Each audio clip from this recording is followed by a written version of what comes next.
నమస్కారం. ఘంటారావానికి స్వాగతం. ముందుగా ప్రధాన అంశాలు. పర్యాటక పాలసీ 2024ను ఆవిష్కరించిన మంత్రి దుర్గేష్.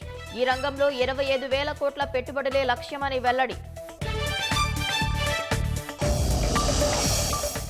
పేర్ని నాని 187 టన్నుల బియ్యం స్వాహా చేశారన్న కొల్లు.